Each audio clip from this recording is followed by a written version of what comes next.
बहुत पुरानी बात है। बौद्ध आश्रम में रहने वाले एक शिष्य को अकेलापन बहुत पसंद था। योग ध्यान को खत्म करने के बाद वह आश्रम के सबसे एकांत जगह पर बैठ जाता।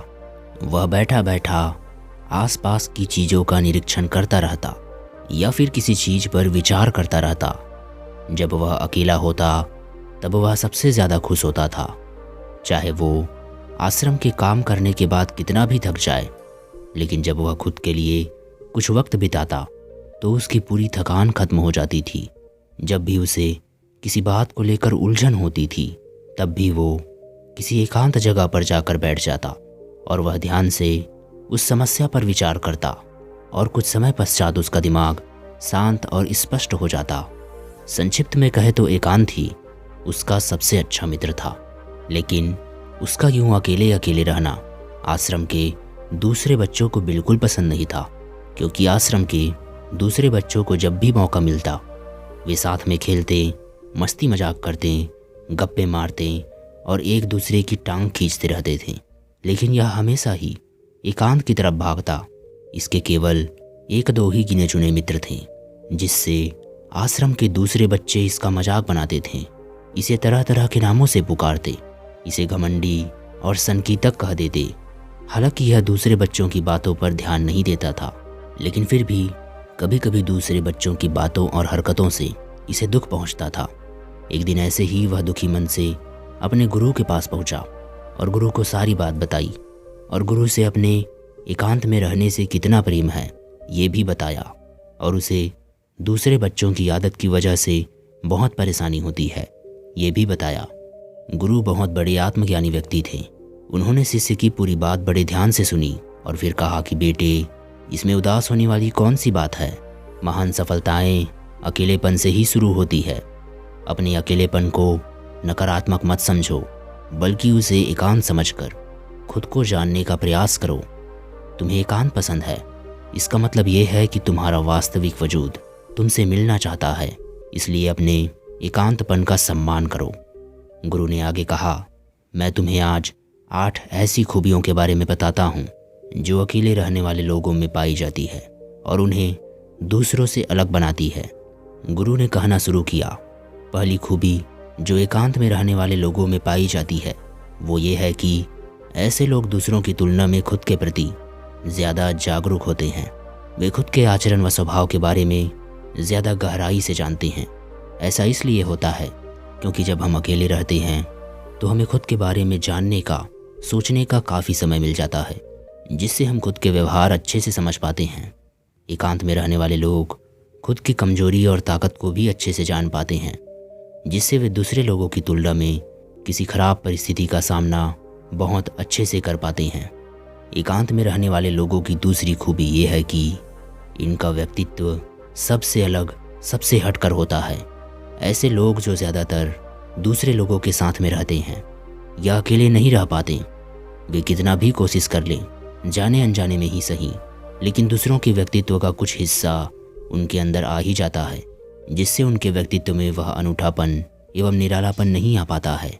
उनका व्यक्तित्व सारे लोगों के व्यक्तित्व का मिश्रण होता है, क्योंकि एकांत में रहने वाले लोग अपना ज़्यादातर समय अपने साथ ही बिताते हैं, इसलिए वे दूसरों के विचारों और बातों से बहुत कम ही प्रभावित होते हैं। इनके अपने जीवन को जीने की खुद के बने नियम व कायदे होते हैं। ये किसी से भी आसानी से प्रभावित नहीं होते। ऐसे लोगों की शख्सियत सबसे हटकर और सबसे अलग होती है, इसलिए इनके व्यवहार में एक निरालापन होता है जो किसी दूसरे व्यक्ति को भी पसंद आ सकता है और नहीं भी। गुरु ने आगे कहा, अकेले रहने वाले लोगों की तीसरी खूबी यह है कि ये सकारात्मक सोच वाले लोग होते हैं। देखो, जब बहुत से लोग साथ होते हैं तो वे एक दूसरे से तुलना, जलन, घमंड, लालच जैसे कई विचार अपने आप ही मन में आने लगते हैं और फिर इंसान इन विचारों में आकर उल्टे सीधे काम करने लगता है। हालांकि ऐसा नहीं है कि एकांत में रहने वाले लोगों के मन में ये सारे विचार नहीं आते। चूँकि वे अकेले होते हैं, इसलिए दूसरों से तुलना, जलन, घमंड जैसे विचार उनके मन में दूसरों की तुलना से थोड़े कम आते हैं। साथ ही अकेले रहने की वजह से उन्हें खुद के बारे में सोचने का ज़्यादा समय मिल पाता है, जिससे वो अपने नकारात्मक विचारों को पहचान कर उन्हें कम कर सकते हैं। जिसके कारण ऐसे एकांत में रहने वाले लोग ज़्यादा सकारात्मक होते हैं। अकेले रहने वाले लोगों की चौथी खासियत ये है कि ये लोग ज़्यादा अंधविश्वासी और आत्मनिर्भर होते हैं, क्योंकि अकेले रहने वाले लोगों को अपने ज़्यादातर काम खुद ही करने पड़ते हैं, इसलिए ये दूसरों की तुलना में ज़्यादा आत्मनिर्भर होते हैं। साथ ही ऐसे लोगों को दूसरों का काम पसंद नहीं आता, ये अपना काम खुद करने पर ही भरोसा रखते हैं। साथ ही ऐसे लोग कोशिश यह करते हैं कि दूसरों से कम ही सहायता लेनी पड़े, क्योंकि ऐसे लोग आत्मनिर्भर व अपने काम को लेकर स्पष्ट होते हैं। ऐसे लोग अनुशासित भी होते हैं, ये अपने समय का कद्र करते हैं और दूसरों का समय बर्बाद भी नहीं करते। अकेले होने की वजह से ऐसे लोग एक निश्चित दिनचर्या का पालन करते हैं, जिनसे ये लोग ज़्यादा व्यवस्थित होते हैं और ये भी इनके अनुशासित होने का एक कारण है।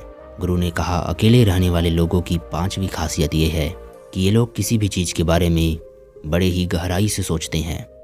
किसी भी चीज़ के बारे में बड़े ही बारीकी से और गहराई से सोचना अकेले रहने वाले लोगों की सबसे बड़ी खासियत है। इसलिए जितने भी लेखक, कवि और बड़े बड़े काव्यों के रचयिता हुए, उन सभी को एकांत में रहना पसंद था, क्योंकि जब कोई व्यक्ति एकांत में होता है तो अपने अंदर की आवाज़ सुन पाता है। जितने भी आविष्कार हुए हैं उन सब का शुरुआत एक एकांत में हुआ है, क्योंकि एकांत में रहकर ही किसी भी चीज़ के बारे में बड़े ही बारीकी से सोचा और समझा जा सकता है।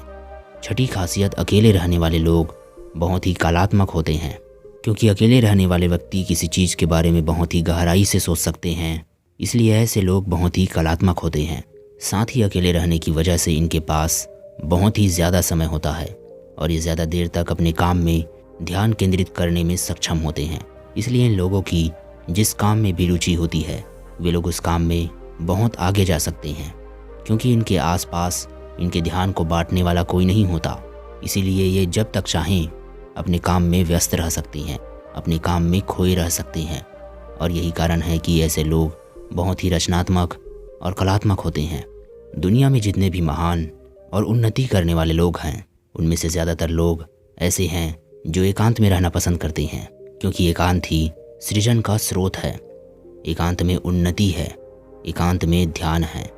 सातवीं खासियत यह है कि एकांत में रहने वाले लोगों की दूसरे लोगों के साथ रिश्ते बहुत ही गहरे होते हैं।